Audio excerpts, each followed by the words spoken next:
Prenuptial agreements are common. I think her life drastically changed due to a marital contract. Put your head down! But sometimes the hidden clauses Bob got more and more sexually demanding and sadistic. can be hard to live with.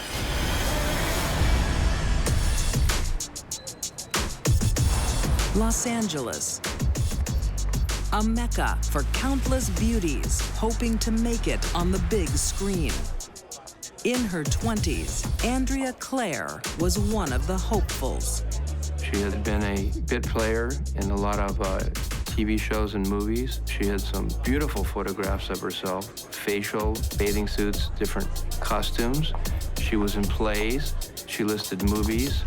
But the odd role as an extra doesn't pay the bills. Do you like this tie? I love it. I just got this tie. You can have it if you want. Andrea finds another way to cash in on her good looks. She really couldn't make it as an actress, so she ended up working as a call girl to make money. By 1980, 39-year-old Andrea is a high-priced hooker only the rich can afford. Like wealthy retiree, 69-year-old Bob Sand. Robert Sand had been a lumberman in the Northeast and had made a fortune there. He retired to Los Angeles. He also had a long-standing history with prostitutes. But Bob's married, and his wife of over 30 years knows all his dirty secrets. His wife was divorcing him because he had a $800 a week prostitute habit. What's going on? What's this? I'm sick to death of this waste of money. And she was just not comfortable with that, needless to say. I want a divorce. Clarence! After losing his wife, Robert consoles himself with a live-in hooker. So that's how Andrea came into Bob Sand's life. Even a chronic leg injury that confines him to a wheelchair doesn't stop Robert's wicked ways. Has Andrea on tap and can't get enough. But a full-time call girl is costly. The shrewd businessman takes advice from his accountant. You are so much fun. It got to the point where it was so expensive that his accountant recommended that he stop spending money on her each month and marry her to save money. It's a proposition that Andrea jumps at. She is approaching the big 4-0 and knows her days of living off her looks are numbered. Bob Sands was 30 years Andrea's senior. They were introduced by Andrea's madam. I think you have a good boy. This is not a good recipe for a happy marriage. I like you. It's Bob's second marriage, but the 5th time for Andrea. She did have a power over men. She had a way about her. She was real sensual, and she would, for lack of a better term, suck you in. What about tomorrow? She used her charm, her beautiful body and face, to get the attention of men and to get them to marry her. Early in 1981, the newlyweds moved to Palm Springs, to a desert playground for the wealthy. Oh my God, it's amazing. They lived in a big, gorgeous home in a very wealthy area in Rancho Mirage. Oh, I love it. I love you. Rancho Mirage is where a lot of CEOs and political figures and actresses and actors retire. It's known as the playground of the presidents. I love you so much.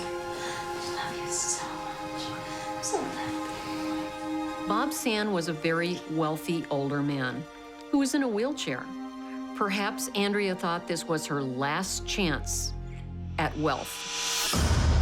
And the guy had one foot in the grave. What could be better?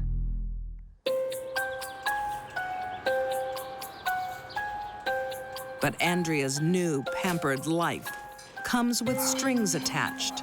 I I think her life drastically changed. Due to a marital contract that we found, she agreed to perform sexual services for him. There was a whole list of them, some of them somewhat perverted.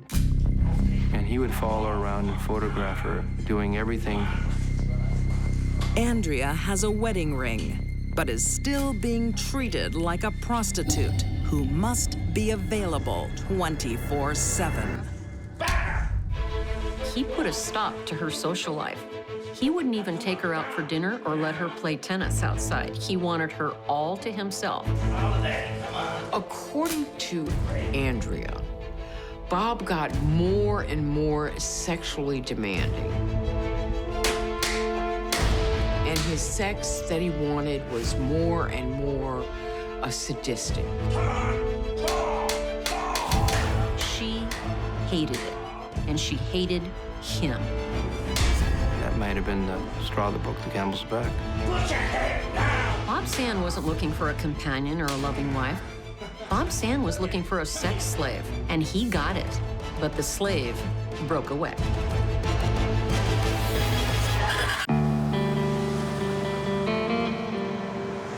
Rancho Mirage, Palm Springs, 1981.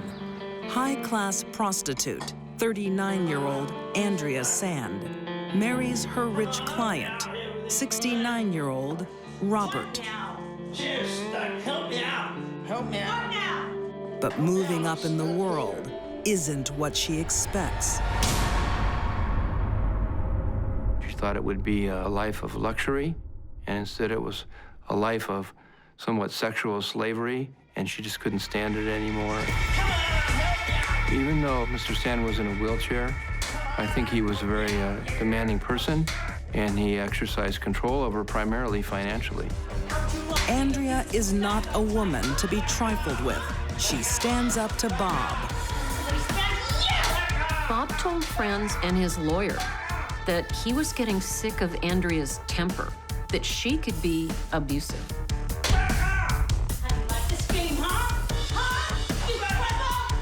But he was also compelled to stay with her because she had the most incredible body he'd ever seen, and the sex was wonderful. May 14th, 1981. Bob is in bed, waiting for his new bride to perform her wifely duties. Andrea is about to give Bob a performance to die for. That's when she attacked him with a knife. It was an out-of-control frenzy, just stabbing over and over and over and over again. He was stabbed 27 times, and importantly, he was stabbed in the heart and severed the aorta. Andrea was smaller than Bob, but she didn't need to stab him 27 times to kill him. That was a frenzied, rageful attack. Struck with a board and it split his ear. He was hit so hard in the head that it caused a skull fracture. Andrea's past acting experience is now put to use. Officer, the place is already being searched. Why aren't you out there searching for the murderers that murdered my husband? She tells police a well-rehearsed story. She said she heard her husband yelling out, and as she went down the hallway to his bedroom, some stranger in the dark bumped into her, pushed her out of the way, and ran out of the condominium. She went in there to find Robert on the ground. You're wasting time. They need to Two be men caught. don't come in a house, kill the alpha male in the house, take nothing, and leave the wife unharmed. That is pure fantasy. Police doubt her story, but don't have enough evidence to arrest her. While the investigation continues, there is a bizarre twist. Oh my God, please help me! Weeks after the murder, Andrea claims the killers return and rape her. We never found any evidence of the assault. We couldn't find any physical evidence on her. Judge Hawkins, the DA assigned to the case, says it was the first of many assault claims. She continued to tell us that the intruders returned and either sexually assaulted her or kidnapped her and sexually assaulted her repeatedly. There were so many incidents. On July 23rd, 1981, police answer yet another distress call, but are not prepared for what they find. Please help me! Help! Help me! Police came to her home. She was on the kitchen floor, bound hand and foot, and she had a knife sticking out of her buttocks. I've been on the bench for 15 years, and I haven't seen any cases as bizarre as this one. Oh my God! They raped me, all three of them. She made herself the center of the story repeatedly. And the police knew what that meant. She was the killer. The same ones that they murdered my husband too. Police need more evidence. Meanwhile, Andrea finds someone who does believe her. 56-year-old widower, Joe Mims. He wants to become husband number 6. He took it upon himself to try to protect her from the return of the intruders who kept kidnapping and assaulting her. Judge Hawkins tried to talk him out of the wedding. He became irate and suggested that I spend my time trying to find the intruders that keep returning and assaulting her, the real murderers, and stop harassing her. 10 months after she buries husband number 5, and with Robert's murder still open, Andrea marries for the 6th time. On Halloween 1982, Andrea takes her new husband, Joe, out on a late-night picnic. A reward for his love and protection. So Joe thinks, well, this is the best thing going. Just relax, relax. Suddenly, he feels a crack on the back of his head. And there's Andrea with a hammer in her head, beating him in the head. And he wrestled the hammer away from her. At this point, Andrea was really out of control. She wasn't thinking clearly, and finally her lies caught up with her. It's the break police have been waiting for. The fact that she tried to kill him was a real game changer. It was the evidence that we needed to really go forward on the case. Andrea accepts a plea bargain for assaulting Joe Mims with a deadly weapon and receives 4 years. She stands trial for the first-degree murder of Robert Sand and is found guilty. Women that stab men 27 times are not held in high regard by jurors. Jurors are afraid of them. They don't want them walking around. I do understand she suffered at the hands of men, why she had her relationship problems that she did, but I don't think that was ever an excuse to forgive her or forget what she did to Robert Sand. In May 1984, Andrea Sand is sentenced to 26 years to life in prison. In court, she wants the last word. When the judge read the verdict to her, she slammed down a box of tissues on the thing and said, "I killed him because he called me a whore." Throughout Andrea's life, crying wolf worked for her. It got the attention of men. This time, it didn't work. It got her in prison. All of us have sleepless nights. Her story was she couldn't sleep that particular night. She suffered from insomnia. Some married women with children don't want that life anymore. And they tell their husband that, and they leave. But sometimes real life presents real nightmares. It was a violent attack. Please help my husband! In the California suburb of Rowland Heights in 2007. 27-year-old Neil Williams is a stay-at-home dad, prime caregiver to his 2 sons, 7-year-old Devin and Ian, 3. Family values were very important to Neil, and he really loved being a dad. He was having so much fun being a dad. But one person their charm can no longer win over is Mom, 27-year-old Manling. Manling seemed to be crazy about the boys when they were little, when they were babies. Neil's mom, Jan Williams, noticed her daughter-in-law change as the boys grew. As they became people, I felt like she was becoming more and more distant from them. As they learned how to talk and they could do things for themselves, she would basically just say, go take care of it yourself. Domestic life is a bore for Manling. She's not interested in keeping house or tending to her family's needs. She misses being a carefree woman. Ling liked to be the center of attention, especially among her circle of friends. She liked to be the queen bee. Mommy, I want to cuddle. Mommy's busy.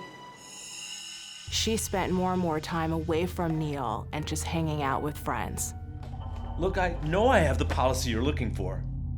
To gain her freedom, Why don't we just meet Manling up for finds coffee? a job as a waitress and insists her husband works from home, selling insurance. I got it right here. Listen to this. Oh, okay, I'll contact you tomorrow to thank you.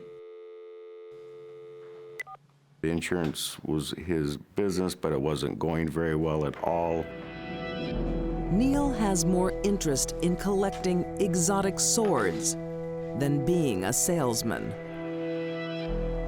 He is not earning much money, and they are relying on Manling's meager wages.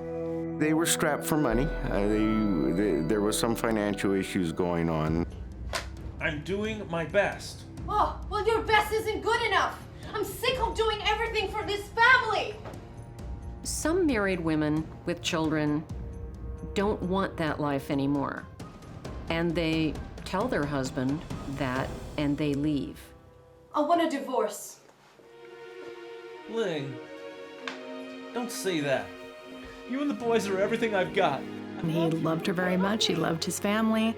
He came from a single-parent home himself, and he wanted his kids to have both parents in their lives.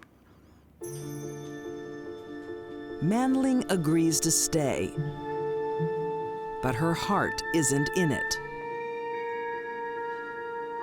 She keeps thinking about an old flame.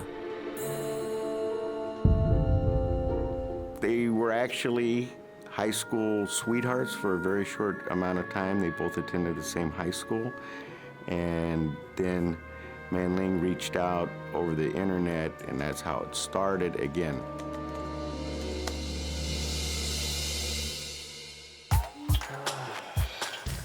A week later, Manling attends a high school reunion for 2.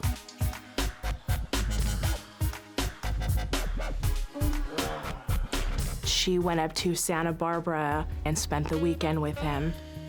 Let's stay here all day. Really? Mm-hmm. You might get sick of me. No way. That'll never happen. That relationship did a lot for her, and it offered her in her mind the freedom she wanted. I thought it was very cold when I found out later because she had asked me to watch the boys that weekend. I mean, who asks their mother-in-law to take care of their kids while they go off and have an affair? Manling is far from caring. This is where she wants to be. But in the cold light of day, her lover is having doubts. Let's go away next time. Ling, there is no next time. What do you mean? He started feeling bad about it because she was married with children, and he wanted to break it off. You're married, you have kids. But I love you. No, please. Manling has enjoyed a slice of liberty, a taste of freedom, and now it's gone. There's only one place to go: home. I think Manling unraveled at the idea of losing her lover. I think in her grief over the loss of that relationship was more than she could bear.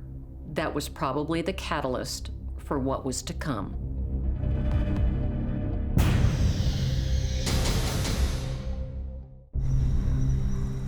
August 7th, 2007. A hot summer night in Rowland Heights, California. Who ordered ham and pineapple? The Williams family gathers for dinner, but 27-year-old Manling no longer feels any domestic bliss. She seemed to be pulling away from them. I thought that was strange. I thought maybe she was planning to leave them. A brief fling gives her a taste of freedom, but her lover has rejected her. I think she was tired of her life, and she thought of all the things that she could have different. She didn't want her life with Neil anymore. Distracted and distant from her husband and children, Manling looks for comfort elsewhere. Manling's family and friends reported that she was reaching out. She would call her sister at 3 in the morning and say that she just wanted to hear her voice. Horrific nightmares are disturbing Manling. She had a reoccurring dream that she would come home and Neil would have strangled the kids or killed the kids and then killed himself. Perhaps she was laying the groundwork for what was to come. Manling can't face the shame of divorce. But there are other ways to end a marriage.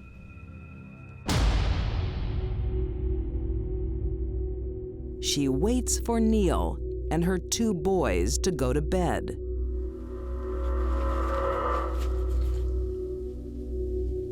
Manling targets her most vulnerable son first. 3-year-old Ian.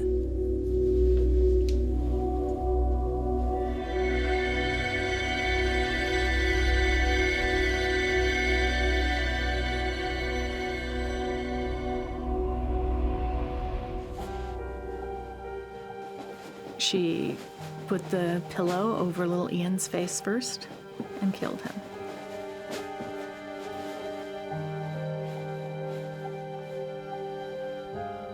And then she climbed into the top bunk and killed Evan. Suffocating each one of her children separately for the amount of time that it took to kill them with her own hands is beyond any words. This is a mother who carried these children for 9 months and who lived with them for 7 years.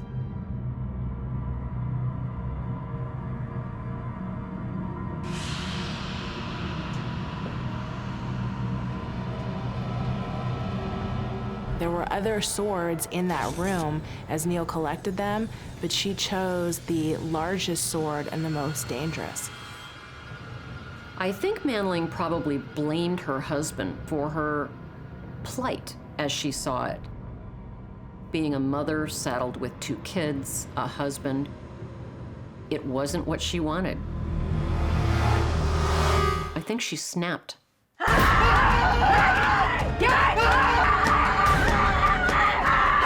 She just went at him like she was chopping him up for meat.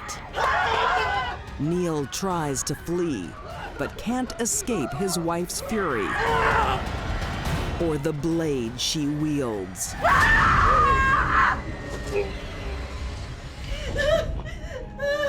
Manling stabbed her husband 97 times.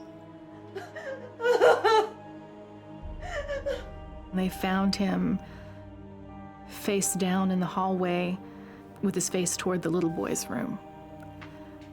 So it could have been he was trying to get to his boys and protect his boys. Manling then celebrates her freedom.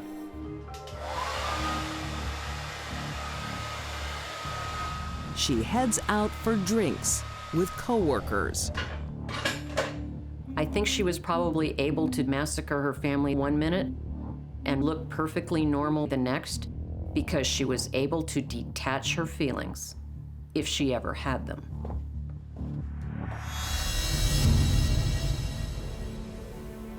When she returns after a very late night, she prepares for the performance of her life. She leaves the house at dawn for a quiet smoke. Her story was she couldn't sleep that particular night. She suffered from insomnia. Then she returns home to discover her family dead. Help! Help! Please help my husband!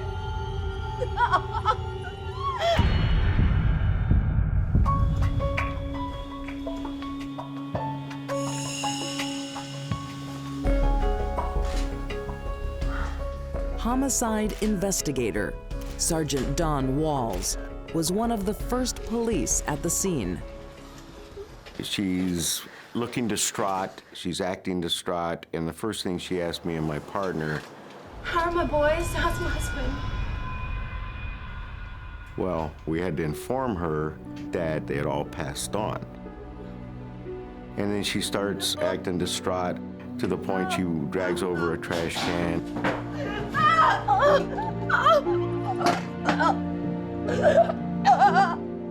But seasoned cops aren't fooled so easily.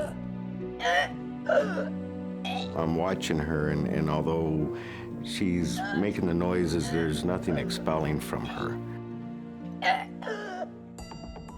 Forensics confirms investigators' suspicions. Neil's blood is found on Manling's cigarette box. How Neil blood gets in there when all the blood's in there? Basically, because of that evidence and some other little things that we had found, we placed her under arrest. It was almost a shocking revelation that she said. She looked at me and my partner and said, I am torn between getting an attorney and just telling you what happened. And she went ahead and waived her rights and told us the story about how she killed. Manling Williams is found guilty of 3 counts of first-degree murder. On January 19th, 2012, she receives her sentence, death. I don't think society would ever be safe with Manling among us. She killed her entire family. If she snapped once, what's to say it couldn't happen again? The cost of a woman wanting freedom. 3 innocent lives stolen. I miss Neil, I miss the boys, I miss them every day. All those milestones, all those hopes and dreams, she stole them not just from them, but she stole those things from us too. To see the boys grow, play soccer or play baseball, go to the first dance, learn to drive. All of those things will never happen now. Manling is currently on death row in the Central California Women's Facility. Demetra Parker had the world ahead of her. Her only crime was befriending strangers. If Janis had been taken out of the horrible environment she lived in as a child, her entire life might have been different, and her victim might be alive.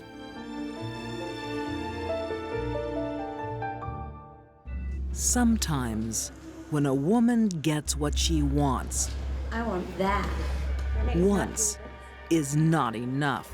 It didn't matter to her anymore what line she crossed.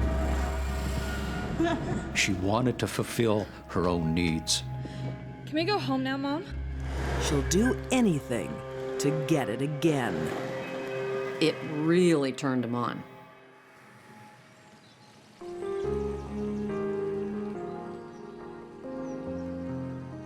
In the early 1990s, in Sacramento, California, We've only got 20 minutes.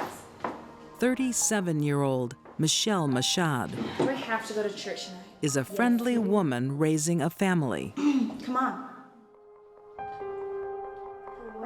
Michelle was very pretty. May the Lord People said that she was fun to be around. She was very personable. and may we always be mindful of the needs of others. Amen. She was really well liked at church and was always helping people. So, why are you behind in your assignment? Procrastination. But this beautiful mom has an edgier side. She always wanted a little bit of excitement, kind of on the outer fringes of society.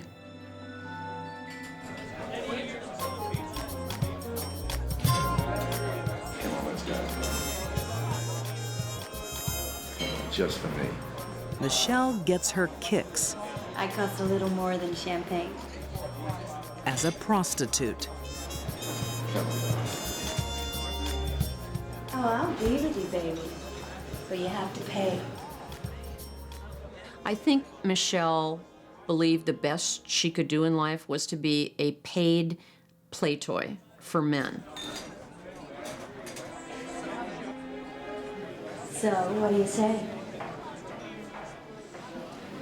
Cheers. But prostitution isn't giving Michelle enough of a thrill.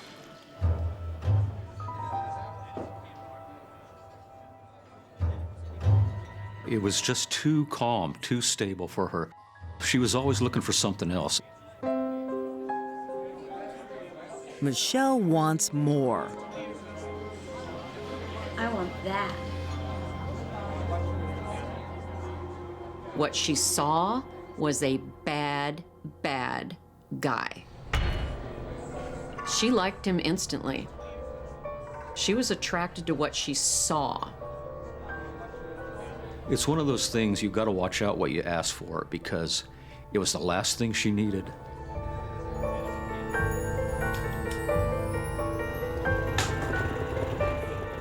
They start a relationship, but it is a rocky one. Where the hell have you been? None of your goddamn business. Tell me where you've been or you're not coming in. Open the door! No, I am not opening the door. They could both have violent streaks. But when she wanted to, she could stick up for herself.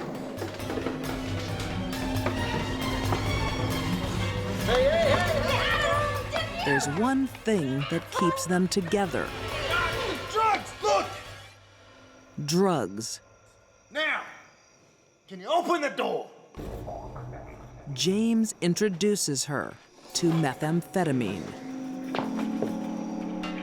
It causes feelings of euphoria, of strength, of being powerful, being sexy. In fact, when people are on methamphetamine, they feel they can do virtually anything. With the methamphetamine comes a whole new Michelle. More edgy than she's ever been. For Michelle, this drug was like pouring gasoline on a smoldering fire. But no one could imagine Where's Renee? how far her drug use Renee's not here, but there's someone else I work with. and her bad boy would go.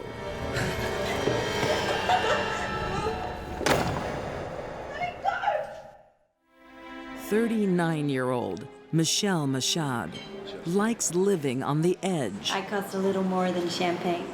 as a prostitute and methamphetamine addict. She's fallen for convicted rapist James DeVeggio. I want that. and joins him in assaulting young women. Their first victim is a 12-year-old friend of Michelle's daughter.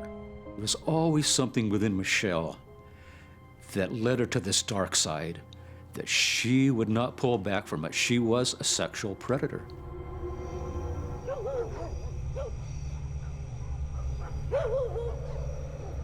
They are soon looking for their next victim. In September 1997, on the streets of Sacramento, California.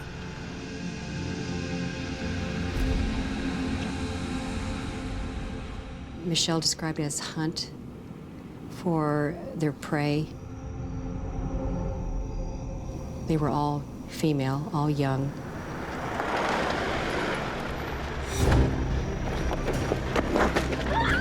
She was an equal partner in the crimes that they committed. Not only was she an equal partner, but that she initiated much of what happened.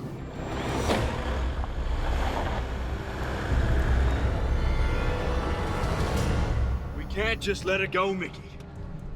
She goes straight to the cops. She's not gonna go to the cops. She's not that stupid. Are you? I won't go to the cops. I promise. At first, they let their victims go. Hey, don't walk alone again at night. Next time you won't be so lucky. No one is safe in the couple's path, and each assault leaves Michelle wanting more. She is addicted. For Michelle, inflicting pain and seeing the suffering of these young girls was sexually arousing.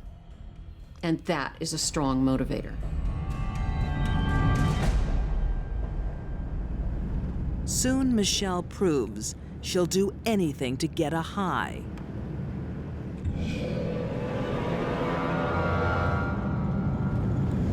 Mom, where are we going? For a ride. Even sacrifice her 13-year-old daughter. Please, Mom, I want to go. The fun is yet to begin, honey. She was only 13 years old at the time. Mom, this isn't funny anymore. Can we please go home? She said, "Mom, make James stop." Please, Mom. Michelle said, "No. He's gonna have sex with you." Mom, please. And that's exactly what he did. Between August and November in 1997, the couple attack 5 young girls, including family and family friends. It just shows you how depraved Mashad and DeVega were, that they would victimize their own children. The couple keep on the move, turning their van into a vehicle of torture. They bought a ball gag, which could be used in somebody's mouth so they wouldn't scream. They wanted somebody who was going to be restrained, would have to do everything they said.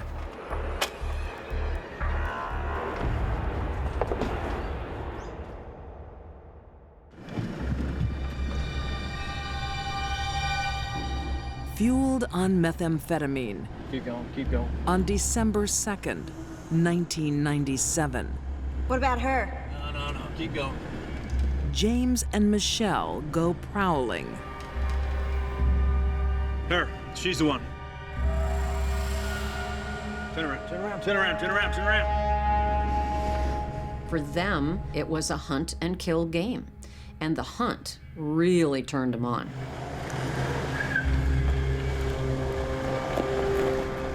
"22-year-old Vanessa Sampson still lives at home with her family. She's saving up for college. Vanessa was a happy girl. Everyone liked her. She had a lot to look forward to in life. She was just a nice girl.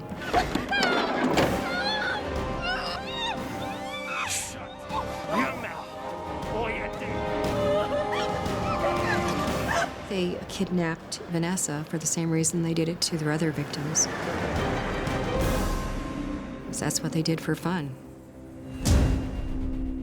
They had Vanessa for half a day at least. She must have suffered horribly. I mean, it was constant molestation. It would have just been horrifying.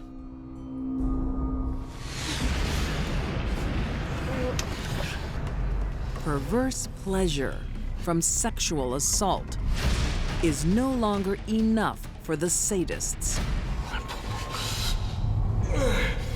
When they pulled on the rope and murdered Vanessa, James said to Michelle, "Now we're bonded forever." But they will soon be separated. Permanently. Earlier victims, including Michelle's daughter, have gone to the police. The law tracks down Michelle and James. While they are being questioned, Vanessa's body is found by a roadside. Michelle is a sadist, pure and simple. And that's why she was able to rape and torture a young girl. She liked it. With key evidence and victims' testimony, Michelle Mashad and James DeVeggio are convicted of first-degree murder. James DeVeggio received the death penalty for what he had done. Michelle got the death penalty as well. It's very uncommon in California. She is only the third woman that I know of on death row. Michelle always wanted life on the edge. But a lethal cocktail of mind-altering drugs and a willing accomplice push her over to the dark side. Michelle Mashad was a perfect match for James DeVeggio. She was evil before she met him. The combination of the two of them together just made it much worse. Of all the female killers I've studied, Michelle is one of the worst. She's in the top 10.